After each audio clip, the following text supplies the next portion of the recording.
Why the term czar has no place in American democracy. In recent decades, the term czar has gained traction in American political discourse, used to describe officials tasked with overseeing specific policy areas. Despite its frequent use by both Republicans and Democrats, the term carries troubling connotations that are incompatible with the principles of a democratic republic. It is time to critically examine and reject the use of this term, recognizing it as a linguistic relic of monarchy that undermines the values of accountability, transparency, and equality. A word from Thomas Jefferson.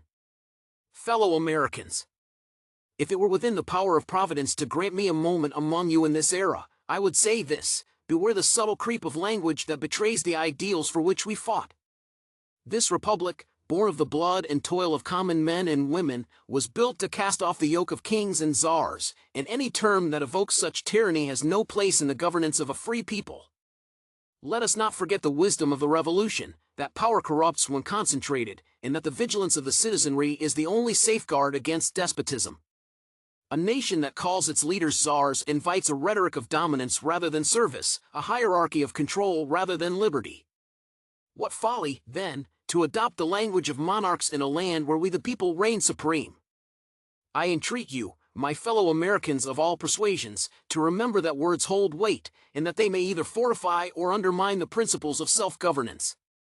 Let us retire such terms and instead uphold titles that reflect the servant leadership owed to a free and equal people. On today's politicians and workers, as I gaze upon your age, I am both inspired and troubled. You live in a nation of unparalleled bounty and promise, yet the rift between the few and the many widens each day. How can a government serve the people if it permits policies that enrich the privileged while abandoning the injured worker and the immigrant who toils in obscurity? Know this: the worth of a nation is not measured by the wealth of its elites but by the dignity afforded to its laborers.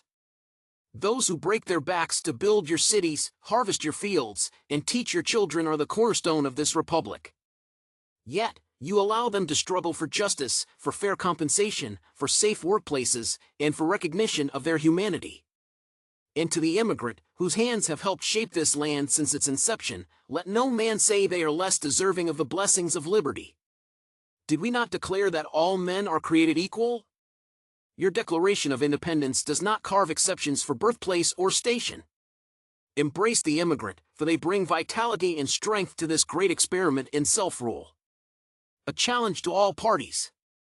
To the partisans of this age, I say this: your quarrels do more to fracture this nation than to fortify it. You speak loudly of patriotism, yet you wield it as a cudgel rather than a shield. The Republic demands leaders who are stewards of justice, not sycophants of factional power. Bend your efforts not toward amassing political advantage but toward solving the crises that beset your people. Ask yourselves, what are we doing to heal the sick, to educate the young, to protect the worker, to welcome the immigrant, to preserve the very earth upon which we tread? If you cannot answer these questions with sincerity and conviction, then your work is undone. In closing, let us cast aside the titles, the rhetoric, and the systems that diminish us. Let us return to the principles of humility, service, and equality that define a just and noble republic. Call upon the wisdom of your Constitution, the guidance of Providence, and the unyielding courage of the American spirit to meet the challenges of this day. And remember this: a government of the people is as strong as the faith it keeps with its citizens. Preserve that faith, and you shall preserve the republic.